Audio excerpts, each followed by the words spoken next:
Robotics की दुनिया में हमने कितनी तरक्की कर ली है, इस बात का अंदाजा आपको आज की इस वीडियो से लगने वाला है, क्योंकि इसमें होंगे कुछ ऐसे अजीबो गरीब रोबोट जो कि इससे पहले आपने कभी नहीं देखे होंगे। और ये सारे के सारे रोबोट नेचर से किस तरीके से इंस्पायर्ड रहते हैं ये भी देखिएगा आप इस वीडियो में एकदम लास्ट तक। तो चलिए शुरुआत करते हैं इस वीडियो के अपने इस पहले रोबोट के साथ।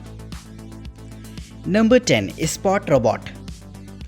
दोस्तों इस वीडियो का पहला रोबोट इंस्पायर्ड रहता है खास तौर पर एक डॉग से, यानी कि इसके मूवमेंट को देखने के बाद आपको ऐसा लगेगा जैसे कि एक डॉग ही चल रहा हो। इसका डिजाइन ट्रेडिशनल रोबोट से काफी अलग होता है, जिसमें कि आपको 4 रोबोटिक लेग्स देखने को मिल जाती हैं। इन लेग्स का मूवमेंट काफी हद तक डिफाइन होता है डॉग के मूवमेंट से, जिसके चलने का तरीका भी आपको ठीक वैसा ही लगेगा। इसके ऊपरी सेक्शन में आपको कैमरास वगैरह लगे हुए देखने को मिल जाएंगे और साथ ही अलग अलग तरीके के सेंसर्स लगे होते हैं, जिससे कि इसका इस्तेमाल इंडस्ट्रियल पर्पस भी किया जा सकता है। अगर आपको कहीं पर निगरानी करनी हो तब भी आप इसका इस्तेमाल कर सकते हैं। यही नहीं, इसमें अलग अलग तरीके के अटैचमेंट्स भी आप लगा सकते हैं, जिसे कि जरूरत के हिसाब से लगाया जा सकता है। वहीं हमारी आर्म फोर्सेस वगैरह भी इस तरीके के रोबोटिक डॉग का इस्तेमाल कर सकती हैं, क्योंकि ये डॉग उन जगहों पर भी आसानी से जा सकता है जहां पर सोल्जर्स का जाना काफी रिस्की होता है। तो कमेंट करके बताएगा कि ये डॉगी इंस्पायर्ड रोबोट आपको कैसा लगा।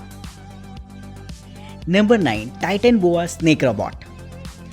दोस्तों अब जो रोबोट मैं आपको दिखाने वाला हूँ वो किसी साइंस फिक्शन मूवी के रोबोट से कम नहीं नजर आएगा। जी हाँ दोस्तों, ये एक तरीके का ऐसा रोबोट होता है जो कि स्नेक से इंस्पायर्ड होता है, यानी कि इसके चलने का तरीका कुछ ऐसा रहेगा जैसे कि एक सांप चल रहा हो। हालांकि इसकी मेटालिक बॉडी काफी अट्रैक्टिव बनाती है इसे, जिससे कि देखने में भी ये काफी खतरनाक सा लगता है। और ये चलता भी कुछ ऐसे ही है जैसे कि एक स्नेक चल रहा हो, जो कि बहुत ज्यादा लोगों को पसंद आने वाला है। हालांकि इसे आप प्लेन सरफेस में ही इस्तेमाल कर सकते हैं, लेकिन इस तरीके का रोबोट वाकई अपने आप में काफी यूनिक होता है। Number 8, Sophie robotic fish. पानी के अंदर फिशेस का होना बहुत कॉमन सी बात है, लेकिन कभी आपने एक ऐसे रोबोट को एज्यूम किया है जो कि एक फिश की तरह पानी में रहता हो? जी हाँ दोस्तों, ये रोबोट कुछ ऐसा ही होता है जिसे कि खास तौर पर पानी के अंदर काम करने के लिए बनाया गया है। देखने में ये आपको एक आर्टिफिशियल फिश जैसी लगेगी, जिसका साइज भी काफी कॉम्पैक्ट सा होता है, जिसमें कि आपको कैमरास वगैरह लगे हुए देखने को मिल जाएंगे, जिससे कि आप रिमोट कंट्रोल से इजिली कंट्रोल कर सकते हैं। ये सारी सिचुएशन को लाइव स्ट्रीम कर सकता है आपके मोबाइल फोन पर भी, जिससे कि आप देख सकते हैं कि आपकी ये रोबोटिक फिश कहाँ पर है। यही नहीं दोस्तों, इसका जो स्विमिंग पैटर्न होता है वो फिश से इंस्पायर्ड रहता है, जिससे कि उन जगहों पर भी आसानी से जा सकती है जहां पर किसी भी तरीके के रोबोटिक ड्रोन का पहुंचना लगभग नामुमकिन होता है। लेकिन ये आर्टिफिशियल फिश काफी हद तक कैपेबल होती है ऐसी जगहों पर भी जाने के लिए। तो अंडर वाटर फोटोग्राफी के लिए इस तरीके की रोबोटिक फिश को इस्तेमाल किया जा सकता है। Number 7, bionic wheel bot. दोस्तों अगर आपने किसी भी स्पाइडर यानी कि मकड़ी को चलते हुए देखा होगा तो आपको इस बात का अंदाजा होगा कि वो किसी भी सरफेस पर आसानी से चल सकती है। ठीक उसी से इंस्पायर्ड रहता है हमारा ये अगला रोबोट, जिसका डिजाइन खास तौर पर ऐसा रहता है कि किसी भी सरफेस पर इजीली चल सकता है। नॉर्मल तो ये रोबोट फोल्डेड फॉर्म में रहता है, जो कि आपको देखने में एक छोटी सी बॉल जैसा लगेगा, लेकिन जब आप इसे ऑन करते हैं तो ये लगभग एक स्पाइडर जैसा रूप ले लेता है, जिसके बाद ये अपने आर्म्स की मदद से मूवमेंट कर पाता है और ये उन जगहों पर भी आसानी से चल सकता है जहां पर नॉर्मल रोबोट का चलना लगभग नामुमकिन होता है। तो इस छोटे से रोबोट को अलग अलग तरीके के फंक्शंस दिए जा सकते हैं अपनी जरूरत के हिसाब से। अगर आप चाहें तो इसके हेड पर एक छोटा सा कैमरा भी इंस्टॉल कर सकते हैं, जो कि एक स्पाई कैमरा के तौर पर काम करेगा। Number 6, Emo robot. दोस्तों अब मैं आपको एक ऐसा टॉय रोबोट दिखाने वाला हूं जो कि काफी सारे इंटेलिजेंट फीचर्स के साथ आता है। ये एक तरीके का स्मार्ट एआई रोबोट होता है, जिसमें कि काफी सारे फंक्शंस आपको देखने को मिल जाएंगे, जिससे कि आप अलग अलग तरीके के क्वेश्चन आंसर कर सकते हैं। साथ ही आप अपने घर के स्मार्ट अप्लायंसेस को भी कंट्रोल कर सकते हैं केवल एक वॉइस कमांड पर। दिखने में ये रोबोट काफी नॉटी सा लगता है, जहां पर आपको 2 लेग्स देखने को मिल जाएंगी और साथ ही एक छोटी सी डिस्प्ले रहती है जहां पर आपको अलग अलग तरीके के इमोशंस भी देखने को मिलेंगे। ये आपके सवालों का जवाब भी बहुत शार्पनेस के साथ देता है और आपको अच्छा खासा एंटरटेन भी करता रहेगा। वहीं दोस्तों अगर आप चाहें तो इस रोबोट के साथ काफी सारे गेम्स भी खेल सकते हैं, जिससे कि बच्चों को ये काफी इंटरेस्टिंग लगने वाला है। और इसमें काफी सारे एडवांस सेंसर्स भी इनबिल्ट होते हैं, जिससे कि ये आपके आसपास की आवाजों को सेंस कर लेता है और अगर आप इसके आसपास कोई मूवमेंट करते हैं तो ये उसका भी पता लगा लेगा। इसमें एक छोटा सा कैमरा भी इनबिल्ट होता है, जिससे कि आप फोटोग्राफी भी कर सकते हैं, यानी कि अगर आप इसे एक पिक्चर लेने के लिए कहते हैं तो ये उसमें भी कैपेबल रहता है। तो इस कमाल के फंक्शंस के साथ ये बेहद छोटा सा टॉय रोबोट रहेगा, जो कि बच्चों के साथ साथ आपको भी बेहद इंटरेस्टिंग लगेगा। नंबर 5, आइबो।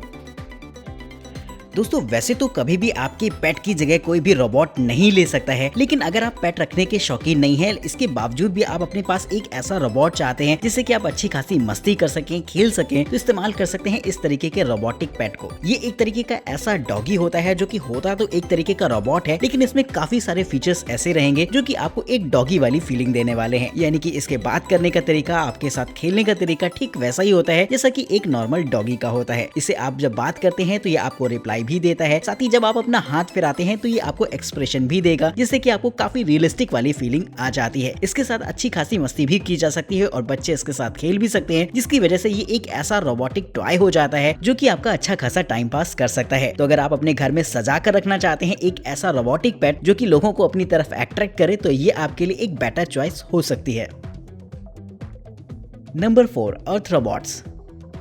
दोस्तों अब जो गैजेट मैं आपको दिखाने वाला हूँ, दरअसल वो एक तरीके का रोबोट नहीं बल्कि एक रोबोटिक मॉड्यूल होता है। यानी कि एक ऐसा छोटा सा पार्ट होता है जिसे जोड़कर आप एक बड़ा सा रोबोट बना सकते हैं। देखा जाए तो देखने में ये आपको एक स्टिक जैसा लगेगा, जिसमें कि आपको अलग अलग मूवमेंट्स के फंक्शंस दे रखे होते हैं, जिन्हें कि आप कंबाइन करके एक ऐसा प्रोग्राम डेवलप कर सकते हैं जिससे कि आप इन छोटे छोटे मॉड्यूल्स को जोड़कर एक रोबोट की शक्ल दे पाएंगे। इसका इस्तेमाल अलग अलग जगहों पर फ्यूचर में किए जा सकेंगे, लेकिन बेसिकली इसका इस्तेमाल प्रोग्रामिंग स्किल्स को डेवलप करने के लिए और बच्चों के अंदर रोबोटिक्स के प्रति इंटरेस्ट को लाने के लिए किया जा सकता है।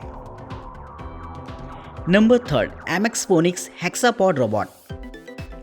हमारा अगला रोबोट रहता है खास तौर पर एक स्पाइडर इंस्पायर्ड, यानी कि देखने में ये कुछ एक मकड़ी जैसा नजर आएगा, जिसमें कि आपको 6 लेग्स भी देखने को मिल जाएंगी, जिनका मूवमेंट भी कुछ वैसा ही होता है जैसे कि एक नॉर्मल स्पाइडर का। 6 लेग्स होने की वजह से इसका मूवमेंट काफी ज्यादा स्मूथ हो जाता है और ये उन जगहों पर भी आसानी से जा सकता है जहाँ पर नॉर्मल किसी रोबोट का जाना मुश्किल होता है। इसके हेड पर अलग अलग तरीके के अटैचमेंट्स को इंस्टॉल किया जा सकता है जरूरत के हिसाब से, और काफी सारे एडवांस सेंसर से लेस होता है ये रोबोट, जिससे कि आप अपनी जरूरत के हिसाब से प्रोग्राम भी कर सकेंगे। Number 2, flying goose ornithopter. पूरी मूवी के अंदर आपने गरुड़ ड्रोन तो जरूर से देखा होगा, लेकिन अब मैं आपको एक ऐसा ही रोबोटिक ड्रोन दिखाने वाला हूँ जो कि काफी हद तक उससे इंस्पायर्ड रहता है। हालांकि इसका मूवमेंट एक बर्ड से इंस्पायर्ड रहता है, लेकिन इसे देखने के बाद आपको इस गरुड़ ड्रोन की याद जरूर से आ जाएगी। इसमें भी एक छोटा सा कैमरा लगा होता है और साथ ही रहते हैं इसके विंग्स, जिससे कि ये नॉर्मली हॉवर कर सकता है अपनी ही जगह से। वहीं दोस्तों इसे आप रिमोट कंट्रोल से कंट्रोल कर सकते हैं और साथ ही इसका इस्तेमाल एक स्पाई कैमरा के तौर पर भी किया जा सकेगा, जैसा कि आपने मूवी में देखा था। तो इस तरीके के ड्रोन हमारे आर्म फोर्सेस के लिए काफी वैल्यूएबल रहेंगे, जिससे कि वो अच्छी खासी हमारे दुश्मनों की निगरानी कर सकते हैं। इसमें इनबिल्ट होती है 1800 mAh की बैटरी, जिससे कि सिंगल चार्ज पर इसे आप 15 मिनट तक फ्लाई करा सकते हैं। इस तरीके का ड्रोन काफी फ्यूचरिस्टिक टेक्नोलॉजी पर बेस्ड है, जिसके लिए दोस्तों एक लाइक तो बनता है। Number 1, squid bot. अब जो रोबोट हम आपको दिखाने वाले हैं उसका डिजाइन भी एक सी क्रीचर से इंस्पायर्ड होता है, जो कि खास तौर पर फोटोग्राफी के लिए बनाया गया है। पानी के अंदर नॉर्मली आप किसी भी ड्रोन का इस्तेमाल नहीं कर सकते हैं, लेकिन अगर आप इस ड्रोन को देखेंगे तो इसका मूवमेंट काफी स्टेबल रहता है। इसका इस्तेमाल आप अंडर वाटर फोटोग्राफी के लिए कर सकते हैं और साथ ही इंस्पेक्शन वगैरह के लिए भी कर सकते हैं अपनी जरूरत के हिसाब से। तो कमेंट करके बताइएगा कि आपको ये रोबोटिक गैजेट कैसा लगा। वहीं इस वीडियो का सबसे बेहतरीन गैजेट आपके हिसाब से कौन सा है, ये बात भी आप हमें कमेंट करके बताना बिल्कुल मत भूलिएगा। वीडियो में दिखाए गए किसी भी गैजेट के बारे में अगर आप और भी इन्फॉर्मेशन चाहते हैं तो उसके लिंक्स आपको डिस्क्रिप्शन बॉक्स में मिल जाएंगे। आज की इस वीडियो में इतना ही, तब तक के लिए नमस्कार।